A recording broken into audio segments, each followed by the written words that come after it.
the conductor of the N4 hype train. Archer's fantastic. I definitely consider her a friend. We got to hold the line against the other team, and it was very cool. You just want to make content and just have something you can look back on. You win. All of that time and energy, I'm just so happy, so grateful to have been there to experience this. Well, hello to all my fellow nerds, and welcome back to the second episode now of Fast Tracked, a brand new podcast dedicated to the foam flinging community and the people that make it awesome. So awesome that we decided to do a Christmas episode. For those who do not know me, my name is Archer. I am your dedicated veteran, admin, world-class queen of the hype, and host of Fast Tracked. I'm really excited for this episode because we just celebrated 10 years of our friendiversary, or you call me out on my BS, something like that. And I figured with the launch of this podcast, we would get into a little thing that I would like to call our origin story, because we got into this nerfing hobby at the exact same time. Hi. My name is Jesse. I'm known as El Capitan for some reason, but we both got started in the Nerf community at the exact same time, and while her star has meteorically rose into the stratosphere and is going and just orbiting around the entire planet, I'm very comfortably on the ground right now. I am a good part of the nerfing community. I will go around to a bunch of East Coast stuff. I like to just stay around here locally, but, when the situation arises, I will always make my way to go on out, enjoy a nice good old Nerf event. HVZs are my preference, but I think Archer can explain that in a significantly more detail than I can. But I will always show up in a Hawaiian shirt. I like to roll with some stock blasters. I don't feel the need to go and, do heavy modification stuff. I just like a good old simple fun time, and making it the final stand on a stock blaster always makes me feel just a little bit special on the inside. But that's entirely me. The sad thing is, it works. I have not been to a single final stand other than college. And he's made it every single time. Yep, and name the major East Coast HVZ, whether it's Maryland Madness or... are we allowed to talk about the one that shall not be named? You're the one who went. Do what you want. Okay, alright, yes, whatever... End War gets brought up, I do usually go there every now and then. I will make it to final stand most of the time, but... that's entirely just my own thing, and I still find a way to enjoy myself and have really stupid stories to share and tell. Maybe I'll share some of them today, but I know Archer has some idea of where this podcast is going to go. I'm just along for the ride, and I'm on plenty of drugs right now because I am getting over a cold, but, I am just here for whatever may come. How did you get into FDU HVZ? Because that's where it all began. So it was my freshman year. It was fall semester 2013. And I lived in a suite with, at the time, 4 other guys. There was supposed to be a 6th guy. He never showed up. We just assumed he died, but hey, that's just us. And, we were all a bunch of nerds. We all had our own various likes and dislikes, but we all bonded over games and, random stupid nerd things. And so when we heard about this HVZ thing, at that point, I had never heard of the Nerf community whatsoever. Sure, I had Nerf blasters and I played with some of them as a kid, but never actually done anything competitive or anything of the sort with it. In fact, even for my first HVZ I didn't have a blaster. I just had socks. I was a sock ninja, as it's known as. So my entire college suite, we all decided, why the hell not? Let's go and give this a shot. And so we decided to sign up for the local HVZ. And it was on the very first night, and I remember just kind of wandering around the area while we were just waiting for the first mission to start. And then I encountered you, Archer. That's me. I decided to interact with her, against my better judgment in some cases, but we got to know each other, and really we started to bond because after every single day, we just kept surviving. We didn't really interact as much during the day, because we all had our different classes that we went to, but yeah. Every single night, just seeing a familiar face when all of my all my roommates were dead, but seeing at least one familiar face every single night was like, okay, I can rely on this person. And then from there, whenever an HVZ popped up on campus, sure, we always made sure to connect, and over time we got to know each other more and more and more. But after college, still making sure we connected and went to a whole lot of other HVZs and Nerf events throughout the entire country.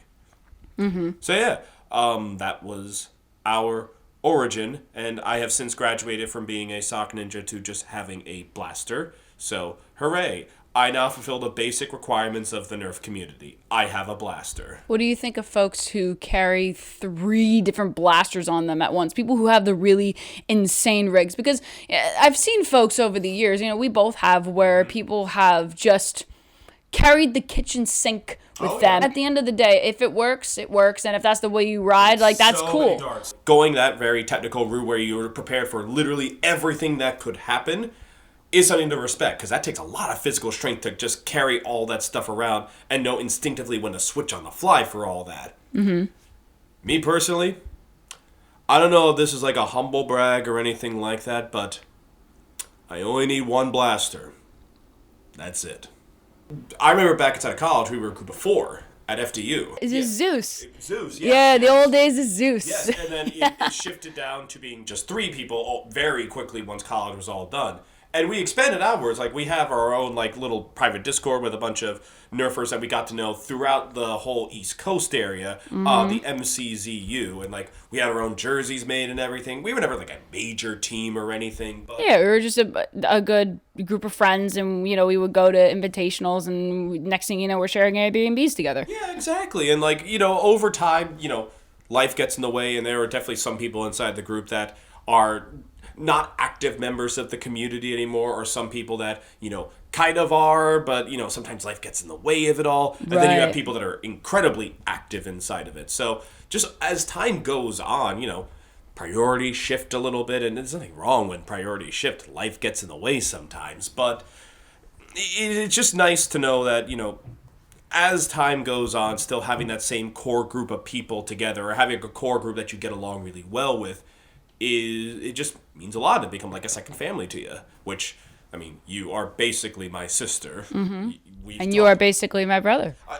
For pure context, do you want to know what she just did not even a half hour ago? Do you want to know, listeners? A casual $250 Southwest Airlines card to go to Telluride to ski sometime. So, yeah, she's definitely one of my closest friends. I could either use it for Telluride, or I could use it to go, go to a mall in, Minnesota, or wherever the Oh, are you talking Mall Mutation Madness? Yes, Mall Mutation Yo. Madness. I've always wanted to go to that. I've heard so many good things about it, and that's on, one of my Nerf bucket list things to do. That, RAG is on my list too. Going back to Penn State for a lovely Nerf event. I have things I want to definitely hit, and I have plenty of time to do that. It's funny you say that, because we're definitely going to dabble into events and where we see the hobby going now, right? With all this, progression of ways that people play, and then loadouts and all these new events that are cropping up, especially just after COVID, because a lot of people within our community were really concerned that things were going to be dying off. HVZ is where my home is. I love the game theory associated with it. I love strategizing. I even made my own hypothetical HVZ in response to the very interesting end war that happened last year, that I have right in my pocket, and I'm ready to send it out to anyone who is ever interested in it. It's a lovely one. Archer can attest to this. I'm a very sadistic game maker, and I like to see people torture inside of my games, so I'm hoping it'll eventually get picked up one day for someone to experience the nightmares that I have created for the players. Do you wish to elaborate, sir, on some of the zombies and roles that you have set up within this document? It was called the Grave Galleon. It's obviously a pirate-themed one based on the sound of that. I love me some One Piece. I love some good sea shanties and sailing around and just everything associated with the ocean. So I wanted to make an HVZ that was very similar to all of that. So this one mission, this is a later mission for the record, and the goal of this mission is you need to defeat 5 zombies in particular. Think of them as like boss zombies. They have very unique abilities. The only way that you're going to be able to defeat these 4 boss zombies is through sock'em boppers. Good old classic. Sock'em boppers. More fun than a pillow fight. Yeah, them. So you have to go into the area of this boss zombie. I modeled them after the 4 emperors in One Piece, the original 4 emperors. So Shanks, Big Mom, Kaido, Whitebeard. And I just want to throw one of them out in particular. This zombie I modeled after Kaido, the Beast Emperor, and like a beast, or like an animal, they run from all noise. And they're stuck inside that little area. Think of it like a zoo pen. And so humans have to be very quiet when entering the area so that they can get the jump on the Beast Emperor and defeat them. The condition is that there are zombie musicians in the area too, that when they see a human, they will immediately start to sing sea shanties. So the Beast Emperor will run from the zombies making all the noise, and the humans have to take care of the zombies before they can actually tackle the Beast Emperor. And granted, there is a side quest as well, where you may escort an admiral into one of these 4 areas who will automatically get rid of one of the emperors. However, getting them to that location is actually very difficult, but that's neither here nor there. This document is fairly extensive. Let me see how many pages I actually made this thing. I think it's like 40-something pages, and that may seem like quiet or small for a HVZ Bible, but it's color-coded, it's highlighted, it's got estimate times and everything, mod jobs, it's extensive. I think I did good for a first-time game master. If anyone was to ever approach me hypothetically for it, I would gladly do them and give this to them for them to run. It's called The Grave Galleon. I wouldn't even be involved in the game. I wouldn't play it. I would just watch. I would spectate. I would probably assist with, doing mod stuff inside of it. You'd be pulling out the lawn chair. You'd be sipping your Fanta. You'd be living in eternal glory because this is your game. Oh, yes. You wrote this. I would love to just watch it and see how it plays, and then I will design future games. I love to make games. I love to play games. So let me have fun. Let me design ways to make people suffer. That is my idea of good entertainment. How has the hobby made an impact on you? I feel like there is a certain stigma, with the hobby itself, where, Absolutely. where you have a bunch of adults. Since, let's be honest here, a majority of people that are inside of this community very in-depth are adults, running around with Nerf blasters and spending hundreds and hundreds of dollars getting bigger and better Nerf blasters with better, that could go farther, faster, hit harder. Like, it's something that an outsider would look at and go, why would you spend all this money on this? Mm-hmm. I just have fun doing it. It's a lot of fun. I get to see people that I don't normally see all that often. Yes, I see you plenty of times, Archer, but other people inside of MCZU, or even just other people that are inside of the Nerf community that I don't often get to talk to. Mm-hmm. Like, when we went up to N-War last year, there were some people there that I had met at Maryland Madness. When I first went to the UMBC Invitational in 2022, I didn't know the people that we were staying with, truthfully. I really didn't. Yeah. I knew you, I knew one other person there, but the rest I had no clue about. And so seeing them all again last April for Maryland Mayhem was like, oh wow, they remember me. Mm-hmm. I never really did anything. I didn't know who the hell anyone was back then. I didn't interact with anyone back then, but they knew who I was. And it was good to reconnect and see how people were doing over the past year. And they really did like my voice. For some God only knows reason, I don't know why, they said my voice is velvety smooth. And I guess that's a theater degree in me talking. Those are your actor years talking. Yes, at college I did theater, and I also did history, and I also did education. I was a triple major. Did I sleep? No, of course not. Why would I? He was major madman. I'm mad in very different ways, but yes, I'm a busy man. But still seeing all these people and, them remembering me and asking how I was doing, and I remember this distinctly. You weren't here for this point, actually, but I was... Was this when I was crippled? This was after you were crippled. Yeah, actually, yes. This was during when you're crippled. We will get to that. I believe we will get to that. But, yeah, it was during that point where everyone had gone off for the day. I can't remember exactly what it was. I think it was the Sunday, because it was just 3 people that were staying behind at the house. Yeah. And I opted to stay behind because I was taking care of my grad class stuff. I'm getting a master's, and as of theoretically this week, I have received my master's. Theoretically, I hope I passed my thesis, but Send us all your virtual snaps for this boy.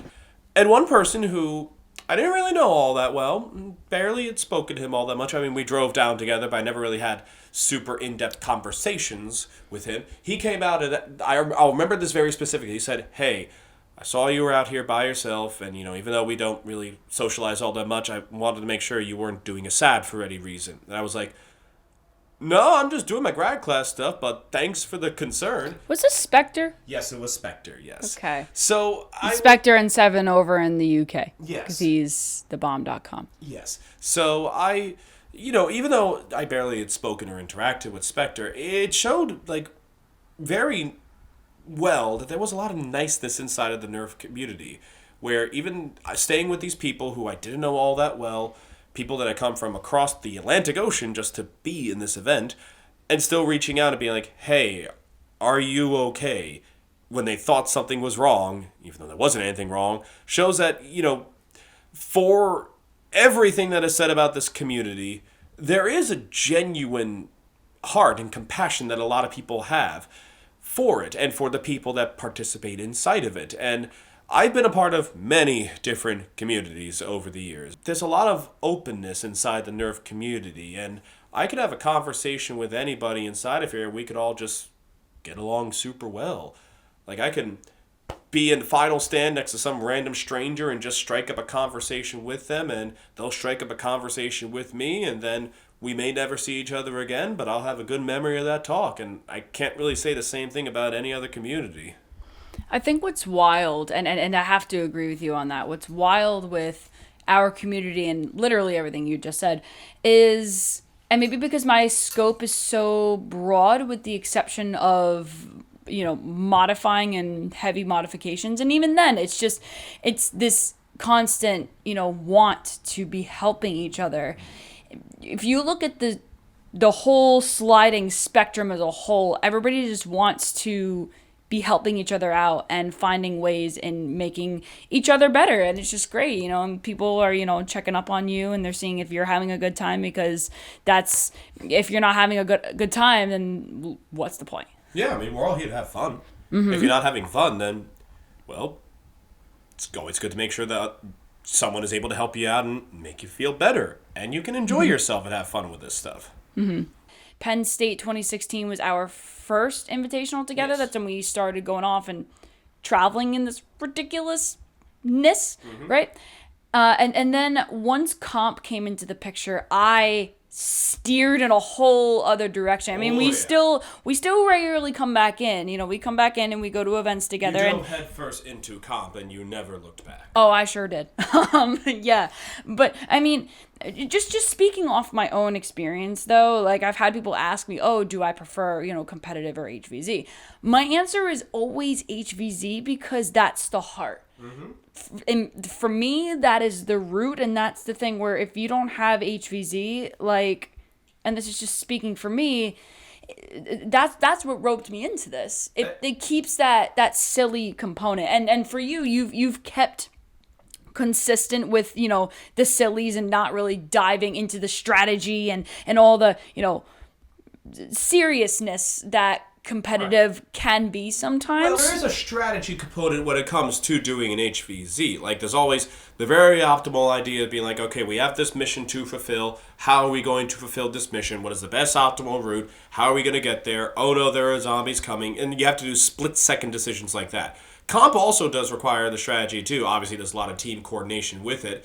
But something that I find, very self-evident is there's never really a prize in an HVZ. If a human wins an HVZ, then something went horribly, horribly wrong in the process, and the game was fundamentally broken. A human should not be able to survive an HVZ. Now, getting to Final Stand, that should be the badge of honor. I made it through the end. I made it to where the game makers expected me to get, and now I'm at the point where they want me to die.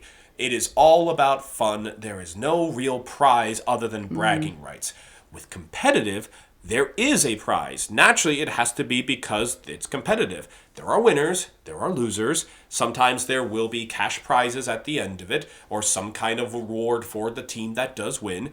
And because of that, people can, at times, lose sight of, hey, this is meant to be fun for a game, and instead become so focused on, there was a prize, I need to win, I need to be the one to get this going, my team needs to be the one that's on top. And sometimes you lose sight of the fact that this is a game with kids' toys. Mm-hmm.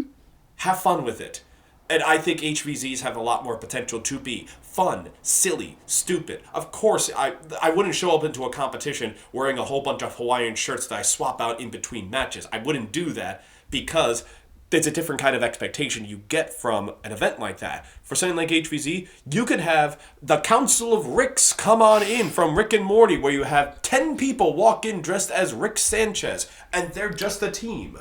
And that's why I will always gravitate towards the HVZs over competitive. Not that they're not fun to watch, they most certainly are, but it's a different kind of fun, and I am all for the stupid. I remember seeing a clip from Boomstick Mods where people were singing sea shanties at Rag's HVHVZ. I think that's it. HVHVZ, yeah. Yes. And they were singing sea shanties. And I remember seeing this clip and I was just like, oh. See, the comp would be fantastic to do, especially if you're, in good company. But that's what I live for, man. Just like the ridiculousness of it, Yeah. And it's just, it keeps life just silly, Because, look, you will have memories of an HVZ that will last you for years. And you can still tell them with your friends afterwards on that day when you're all gathered around dinner after Final Stand. Or maybe weeks and weeks, months and months, years and years later. Lord knows I still have plenty of stories that I can throw out from HVZs. But I feel like with comps, the matches will eventually start to blur together after a certain point. And it's hard to distinguish what happens in which match or when this happened, other than if there's something super notable that happened to you that was very, very hard to forget. Archer, do you remember anything like that would be super hard to forget? Wear your iPro, guys. Yes, make sure you wear your iPro and make sure that no freak accidents happen, or else you could legitimately lose your eye. Don't get Flux sunglasses, guys. Yeah. I feel like nowadays, right, you have just life, right? Let's go, real specific here. You just have life and all of the challenges and all of the things that we go through as individuals. Mm-hmm. And all you want to do is just kind of let some of that energy go and just remember the kid that you always were/are. And I feel like HVZ really has that advantage. Competitive is just another outlet in roping people in, which is fantastic. However, for all of the points that you had said, it's become this new tool of recruitment. And my concern with that is people are going to see competitive and look at the sillies and be like, oh no, I don't want to partake in that. That's totally fine. Yeah. But what are your thoughts on that? Because that's not how we started in this. So, again, coming from the perspective of someone who started off with an HVZ, they're meant to be stupid. They most certainly are meant to be stupid. They're meant to be goofy. They're meant to be funny. And from what I can see, a whole lot of people get invested into the Nerf community, I would argue, more so through an HVZ than through competitive. Because competitive, there is this certain level of expectation you need to have within it. Like, you can't just show up to a competitive match with a stock blaster and expect to succeed. Like, you will be decimated. Define stock blaster, because now with Dart Zone and all of these additional markets out there, elaborate on that for stock. I can't, like, if I was to show up to a competitive match after going to a Kmart and just buying a random blaster that I found on the stand, Going there, a normal, modern store, like not even going to like a super in-depth, like, okay, this is a specific Nerf retailer, here are the specific darts they have, their specific brand, here's how they work. No. Going to a store, a toy store, and getting a Nerf blaster from there, and then going to a competitive tournament, you are not going to survive. Like, you're just not. The expectation and the level is too high. So I would argue that there's a much higher entry point with competitive. You need to know your stuff and you need to be prepared for it. However, with an HVZ, you can show up like me with a stock blaster and moderately do well with it. You have these HVZs and these competitive things, and granted, it is also very easy to market the competitive scene and make it a lot easier to understand as opposed to an HVZ. You kind of have to know what that stuff is first before you get into it. But I feel like if you are going to get into the hobby in any meaningful way, starting off in a more casual, fun environment like an HVZ is a much easier and much better way to do it as opposed to a competitive scene. If you had to highlight a favorite memory of this hobby, what would it be? Well, Jesus, that's a very loaded question right there. We'll do 2, because I'm feeling generous. Oh, well, that's so generous of you. Thank you, Archer.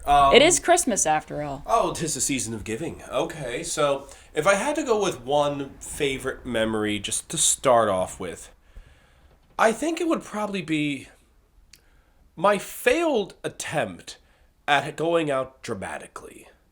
And this was NWAR 2018. Oh no, it was 2019. It was 2019 down in Georgia, correct? That was the one?